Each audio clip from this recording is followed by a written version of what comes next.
தமயந்தி சீரியலில் நாளைக்கு என்ன நடக்க போதுன்னு பார்க்கலாம். அவங்க எபிசோட் ரொம்ப அருமையாக இருந்துச்சு. தமயந்தி வந்து பிச்சு உதறிட்டாங்க. மிஸ் பண்ணாமல் ஃபுல்லோடையும் கேளுங்க. நம்ம தமயந்தி வீட்டுக்கு வந்திருக்காங்க.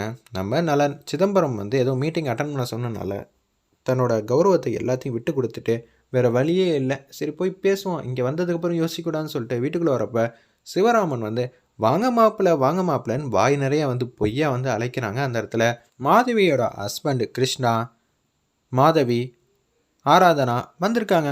நீ எல்லாம் வெக்கமான சூடு சோறனை எதுவுமே இல்லாமல் எங்கள் மெஸ்ஸையே திருடி சாப்பிட்ட வந்தானடா நீ எதுக்குடா இங்கே வந்திருக்க?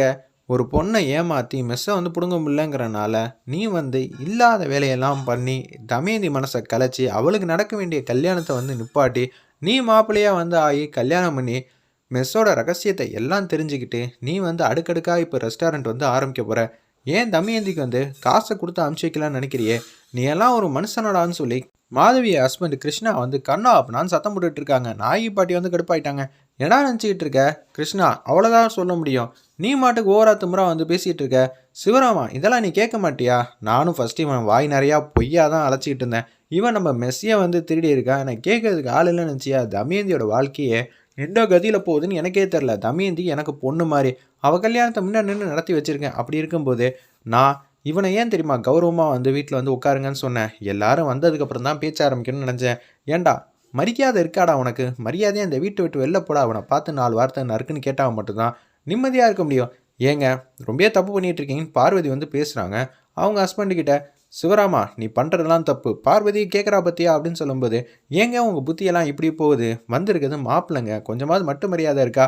மாப்பிள்ளையாக அவன் நடந்துக்கிட்டான்னு வச்சுக்கேன், நல்லபடியாக நம்ம பேசியிருக்கலாம். இவனுக்கு ராஜயோக மரியாதை கொடுக்கலாம். ஆனால் என்ன பண்ணியிருக்கான்? தமயந்தி ஏமாற்றிருக்கான். அந்த அப்பாவி பொண்ணை ஏமாற்றி துரோகம் பண்ணியிருக்கான். எந்த அளவுக்கு இவனுக்கு பிஸ்னஸில் பைத்தியம் பிடிச்சிருந்துச்சுன்னா தமயந்தியோட ரெசிபியெல்லாம் திருடுறதுக்காக கல்யாணம் வரைக்கும் போயிருக்கானா? இவனுக்கு என்ன நெஞ்சழுத்தம் இருக்கும் அப்படின்னு சொல்லி சிவராமன் வெளுத்து கட்டுறாங்க. அந்த இடத்துல தயவு செஞ்சு இந்த மாதிரி மாறி மாறி பேசிகிட்டே இருந்தீங்கன்னா நான் யாருக்கு பதில் சொல்கிறது எனக்கு தெரியவே இல்லை அப்படின்னு சொல்லிடுறாங்க. அந்த இடத்துல நீ யாருக்கும் பதில் சொல்ல வேண்டிய அவசியம் இல்லை, மரியாதையாக அந்த வீட்டை விட்டு போயிடு, அதான் நல்லது. நீங்களாம் பொண்ணை பெற்ற வச்சுருக்கீங்க, அப்படியா பேசுறீங்க? சிவராமா, கேசவன் தாத்தாக்கு அப்புறம் இந்த வீட்டுக்கு நீ தாண்டா எல்லாமே, நீ பண்ணுறது நியாயமா அப்படின்னு சொல்லி நாயகி பாட்டி சிவராமன்கிட்ட பேசுகிறாங்க. அத்தை, நீங்கள் எல்லாமே முடிவெடுக்கலாம், ஆனால் அதுக்குன்னு நம்ம எப்படி எல்லா விஷயத்துலையும் அடங்கி போக முடியும்? நம்ம இது மாதிரி குட்டா குனியறனால்தான் இவனை மாதிரி இருக்கிற எல்லாரும் திமுறா நம்மக்கிட்ட விளையாட்டு காட்டிக்கிட்டு இருக்காங்க.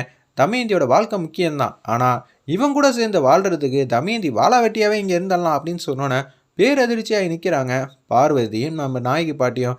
தயவு செஞ்சு நீங்கள் எல்லாம் தமயந்தியோட வாழ்க்கையை நினச்சி பேசணும்.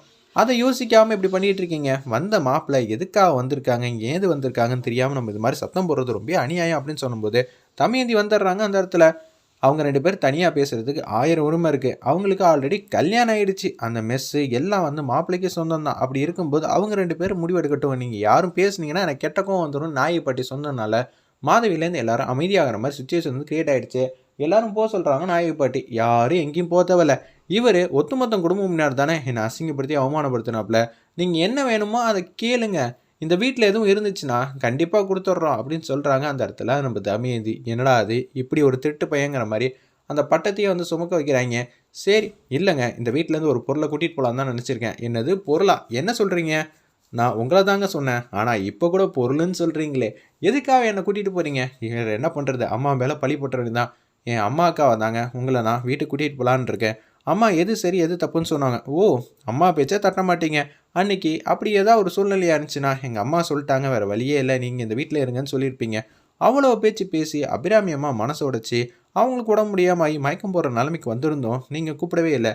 ஆனால் இப்போ கூப்பிட்றீங்கன்னா இதுக்கு பின்னாடி வேறு ஏதோ காரணம் இருக்குது. நீங்கள் ஆதாயம் இல்லாமலாம் வரமாட்டீங்களே. நம்ம பார்த்த தமயந்தியா இது மெஸ்ஸில் இருந்த மாதிரி இருந்திருந்தால் ஈஸியாக கூப்பிட்டா வந்துடுவான்னு தான் நினச்சோம். ஆனால் என்ன இப்படி ஆகிடுச்சுங்கிற மாதிரி யோசிக்கிறாங்க. அந்த இடத்துல நலனு ஒன்றும் புரியாமல் தடுமாற்றத்தோடு இருக்காங்க. நான் கேட்குறேன், 4 கேள்விக்கு பதில் சொன்னால் போதும். என் வீட்டில் மன்னிப்பு கேட்கணும். நீங்கள் செஞ்ச நம்பிக்கை துரோகத்துக்கு என்ன எது அடிப்படையில் உங்கள் வீட்டுக்கு வர சொல்லியிருக்கீங்க? அம்மா காரணமாக, அது தப்பு. மனைவியாக ஏற்றுப்பீங்களா? அது மட்டும் இல்லாமல் நீங்கள் பணம் கொடுத்து தண்டபாணிக்கிட்டேருந்து என் மெஸ்ஸை காப்பாற்றுனீங்களே, அந்த சாவியை கொடுத்து திருப்பி மெஸ்ஸை திறப்பீங்களா? எதுவுமே சொல்ல மௌனமாக இருப்பாங்க. அப்போனா நீங்கள் நிச்சயம் வேறு ஏதோ உள்ள அர்த்தத்துக்காக தான் இங்கே வந்திருக்கீங்கன்னு தெளிவாக தெரியுது. தயவு செஞ்சு நீங்கள் போகிறீங்களா அப்படின்னு சொல்லிட்டு தமயந்தி வந்து அசிங்கப்படுத்திடுறாங்க. ஆராதனா வந்து பேசுகிறாங்க, இவளுக்கும் செல்ஃப் ரெஸ்பெக்ட்லாம் இருக்குன்னு எனக்கு இன்றைக்கி தாம்மா தெரியும் அப்படின்னு யோசிச்சுட்டு இருக்கப்ப கிருஷ்ணா வந்து கழுத்தை பிடிச்சி வெளில தள்ளான்னு இருக்கப்ப நானே போய்க்கிறேன், உங்களுக்கு அந்த எதுவும் வேணாம், கஷ்டம் வேணான்னு சொல்லிட்டு அவங்க மட்டும் கார் எடுத்துகிட்டு போகிறாங்க. பாஸ் நீங்கள் போய் கூப்பிட்டு வந்திருக்கலாம்ல அவங்க மனைவியை. ஏய் நான் கூப்பிடலன்னு நினச்சியா, அவங்க வரமாட்டேன்ட்டாங்க. மெஸ்ஸில் பார்த்த தமயந்திக்கும் இப்போ பார்க்குற தமயந்திக்கும் வேறு லெவலில் இருந்தாடா. என்னை விட 100 மடங்கு வந்து கத்தி ஆக்ரோஷமாக வந்து இருந்தா. அவகிட்ட கேட்குற கேள்விக்கெல்லாம் என்னால் பதிலே சொல்ல முடியல. ஆதவன் வந்து அரள ஆரம்பிச்சிட்டாங்க. நம்ம தமயந்தியா இப்படி பேசுறது? ஆமாண்டா, அவர் ரொம்ப கோவத்தின் உச்சத்தில் இருக்கா. ஒன்று வந்து மீட்டிங் ஆரம்பிச்சிருச்சு. என்ன நலன், உங்கள் பொண்டாட்டி வந்து கூட்டிகிட்டு வரலையா? இல்லை அவங்களுக்கு உடம்பு சரியில்லை அப்படின்னு சொல்லிட்டு இருக்கப்ப நாங்கள் இது மாதிரி செயின் ஆஃப் ரெஸ்டாரண்ட் 50 கிட்ட நாங்கள் ஆரம்பிக்கலான்னு இருக்கோம். அதுக்கப்புறம் நாளடைவில் வந்து இந்தியா ஃபுல்லாக 500 ரெஸ்டாரண்ட் ஆரம்பிக்க போகிறோம். இது எப்படி இருந்தாலும் வந்து சூப்பராக வரப்போகுது. இதுக்கான எல்லா வந்து கிரெடிட்டு வந்து நம்ம நலனுக்கு தான் அப்படின்னு சொல்லும்போது நாங்கள் பாரம்பரியமான உணவு 300 உணவை வந்து திருப்பி ரீக்ரியேட் பண்ண போகிறோம்னு சொல்லி சந்தோஷமாக பேசுகிறாங்க. ஒன்று நலனுக்கும் உங்களுக்கும் ஏகப்பட்ட சண்டை சச்சரவு இருக்கே தமயந்திக்கு அப்படின்னு சொல்லி பேச்ச ஆரம்பிக்கிறாங்க.